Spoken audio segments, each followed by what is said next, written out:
Olá, eu sou o professor Lucas Neto. Bem-vinda e bem-vindo à nossa escola bíblica no seu lar. Hoje nós vamos estudar a lição de número 3, Clamor e Libertação, a liderança de Otiniel.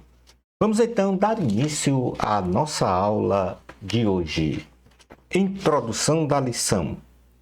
Otiniel foi o primeiro juiz levantado por Deus para livrar Israel da opressão de Cusã-Risataim, rei da Mesopotâmia, ratificando então o início do período de juízes na historicidade dos israelitas e o ciclo de juízes, pecado, clamor e restauração na prática. Nesta presente lição, veremos a convivência dos cananeus com os israelitas na terra prometida em seu ponto número 1. No ponto número 2, conheceremos o clamor de Israel a Deus para livrá-los de Cusã-Risataim. No ponto número 3, identificaremos Otiniel como o primeiro juiz de Israel levantado pelo Senhor. E finalizando o nosso estudo, conheceremos a aplicação pessoal contextualizada dos acontecimentos desta lição. Item número 1 da lição: a convivência dos cananeus com os israelitas na terra prometida. O capítulo 3 do livro de Juízes inicia-se com o registro da permissão do Senhor para uma concomitante convivência dos povos cananeus com o povo de Israel na terra de Canaã, território conquistado nas guerras, sob a liderança de Josué. E aqui eu peço que os caríssimos alunos e alunas leiam o capítulo 3 do livro de Juízes para uma melhor compreensão de todo o conteúdo desta lição. Desta forma, os filisteus estavam na região sudoeste, os sidônios na região noroeste, os heveus na região nordeste e os cananeus na região sudeste, habitando juntos com os israelitas, pois estes não o expulsaram da terra por ocasião de sua conquista, conforme a ordenança do Senhor, e assim desobedeceram a Deus. Então, nós podemos aí contemplar esta convivência mútua aí no mapa, segundo a ocupação dos territórios dos povos que haviam sido conquistados e do povo israelita. Deuteronômio capítulo 7, versículos 1 ao 2 diz: Quando o Senhor, seu Deus, os fizer entrar na terra para a qual vocês estão indo, para dela tomar posse, ele expulsará de diante de vocês muitas nações, os hititas, os gegazeus, os amorreus, os cananeus, os ferezeus, os heveus e os jebuseus. São 7 nações maiores e mais fortes do que vocês. E quando o Senhor, seu Deus, as tiver entregue a vocês e vocês as tiverem derrotado, então vocês a destruirão totalmente.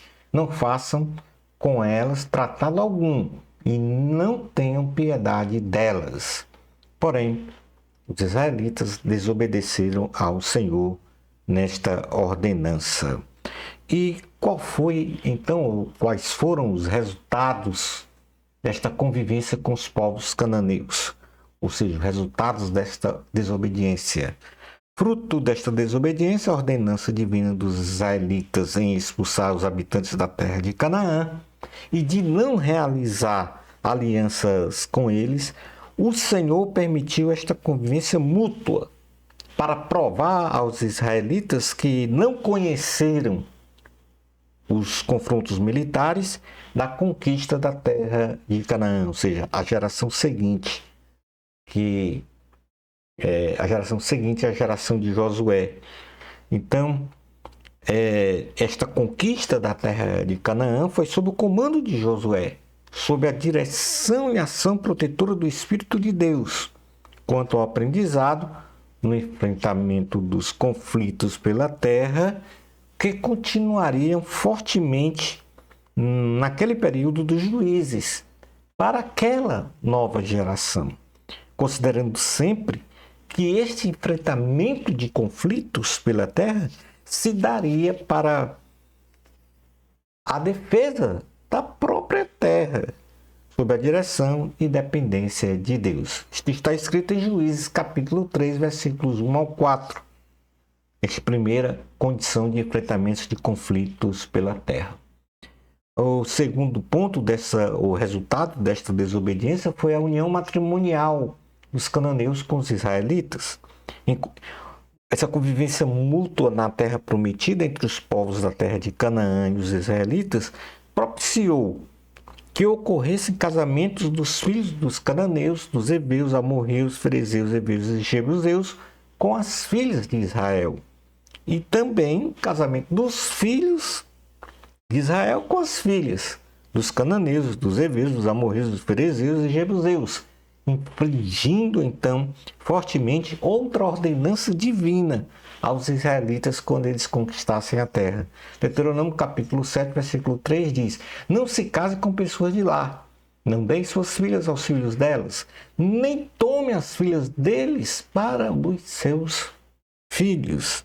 Então, nesta condição de desobediência à ordenança divina de não realizarem a união matrimonial entre os povos que habitavam a terra de Canaã e o povo de Israel, a preservação dos costumes, dos valores morais, sociais e espirituais dos israelitas estavam seriamente ameaçados de sua preservação identitária.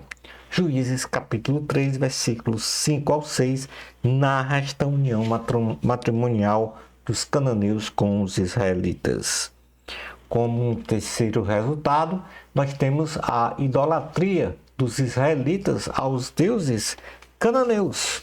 O Senhor exortou ao seu povo que esta união matrimonial entre os habitantes da terra de Canaã e os israelitas promoveria a prática da idolatria, isto é, colocar algo ou alguém no lugar de Deus na prestação da adoração. A maneira divina para evitar tal rebelião contra Deus deveria ser com a destruição dos altares, das imagens e esculturas dos deuses dos povos que habitavam a terra de Canaã. Entretanto, em caso contrário a esta ordenança, o Senhor aplicaria uma sentença punitiva sobre os israelitas. Deuteronômio capítulo 7, versículos 4 ao 6 diz: Pois elas desviariam seus filhos de seguir-me para servir a outros deuses, e por causa disso a ira do Senhor se acenderia contra vocês e rapidamente o destruiria. Assim vocês tratarão estas nações da seguinte forma: derrubem os seus altares, quebrem as suas colunas sagradas, cortem os seus postes sagrados e queimem os seus ídolos, pois vocês são um povo santo para o Senhor, seu Deus. O Senhor, seu Deus, os escolheu dentre todos os povos da terra para seu povo, para ser seu povo, o seu tesouro pessoal. Palavra do Senhor, graças a Deus. Os israelitas, eles não obedeceram ao Senhor, fizeram o que era mal ao Senhor, desprezaram a Deus e serviram os Baalins e Astarote nos bosques, e assim veio sobre eles a sentença divina quando o rei da Mesopotâmia, o San-Risataim, dominou Israel e manteve sob sua governança opressão e dura servidão por 8 anos o povo israelita. Juízes capítulo 3, versículos 7 ao 9, narra este domínio do rei da Mesopotâmia sobre Israel. No ponto número 2 da lição, nós temos o clamor de Israel a Deus para livrá-los de Cusã-Risataim. Otiniel, ele foi o primeiro juiz ou melhor dizendo, Israel, vivendo sob uma ferrenha opressão do rei Cusã-Risataim, face à sua desobediência aos preceitos divinos. Ao prestar adoração aos deuses dos povos cananeus, começaram a clamar ao Senhor para livrá-los desta opressão que estavam a sofrer. E Deus, em sua infinita misericórdia, levanta um juiz chamado Otiniel, ou Otoniel, filho de Kenaz, o irmão mais moço de Caleb, melhor dizendo, para livrar Israel deste pesado jugo de domínio e governança. Isto está escrito em Juízes capítulo 3, versículo 9. Otniel foi o primeiro juiz de Israel levantado pelo Senhor. Otniel foi o primeiro juiz de Israel e no hebraico o seu nome tem como significado Deus é poderoso ou leão de Deus. Otniel começou a julgar Israel em 1200 a.C., exercendo poder sobre a parte sul de todo o território israelense, sendo considerado um juiz provincial, ou seja, tinha o exercício de governança sobre áreas restritas. Isso quer dizer que cada juiz levantado pelo Senhor, eles tinham governança apenas a áreas restritas de Israel, não era sobre todo Israel. No caso, Otniel, também ele tinha apenas uma governança restrita de uma porção do território de Israel.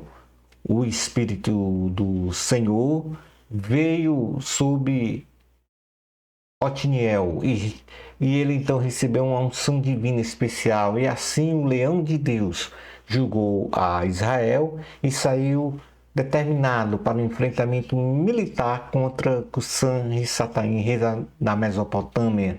E em 1900 a.C., o venceu militarmente, livrando Israel de suas mãos. E assim Israel teve paz e descanso por 40 anos. E ao final deste período, Otniel então faleceu.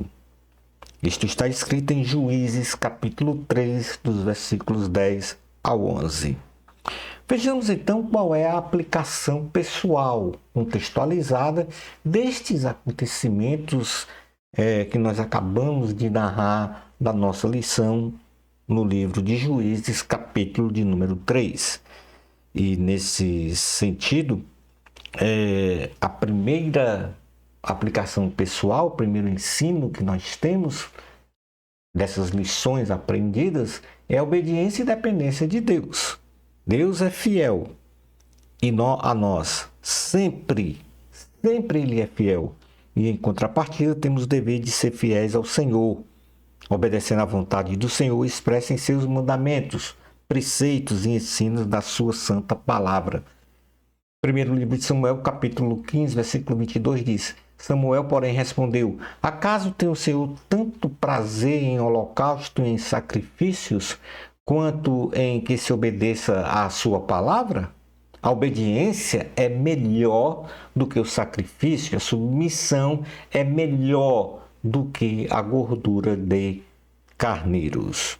No Salmo 73, versículo de número 26, diz: O meu corpo e o meu coração poderão fraquejar, mas Deus é a força do meu coração e a minha herança para sempre. Palavra do Senhor, graças a Deus. Um segundo ensinamento é a preparação espiritual e uma fé inabalável em Deus. Necessário para nós cristãos é desenvolvermos um consolidado preparo espiritual. E para isso, diante das adversidades que enfrentamos de ordem natural ou sobrenatural, precisamos exercer uma fé inabalável em Deus, confiando sempre na direção e no poder de Deus.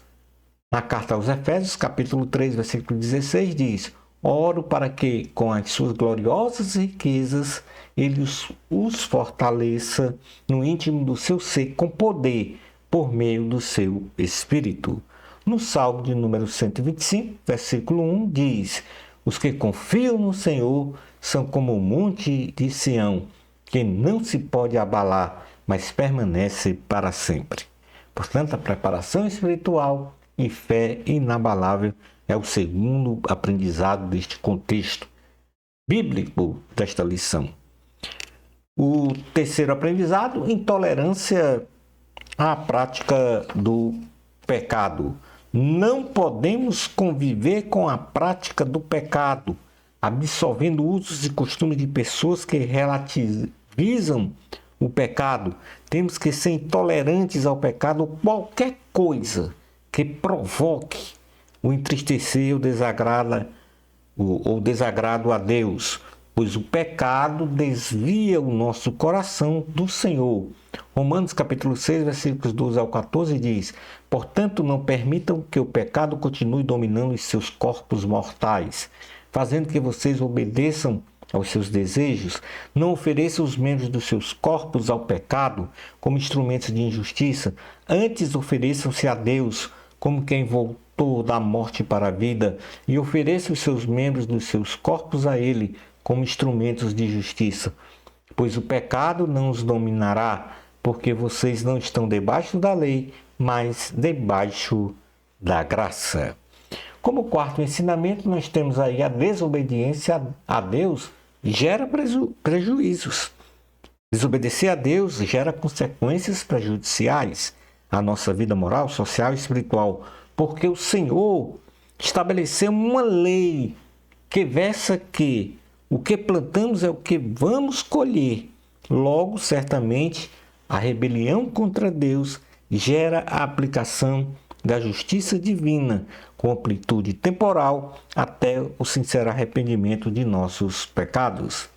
Deuteronômio capítulo 28, versículo 15 diz: entretanto, se vocês não obedecerem ao Senhor, ao seu Deus, e não seguirem cuidadosamente todos os seus mandamentos e decretos que hoje lhes dou, todas estas maldições cairão sobre vocês e os atingirão. Portanto, aí o Senhor faz uma série, ele menciona uma série de maldições que cairiam sobre Israel se eles desobedecessem a Deus. A mesma coisa para nós, não podemos desobedecer a Deus, porque as consequências são nefastas.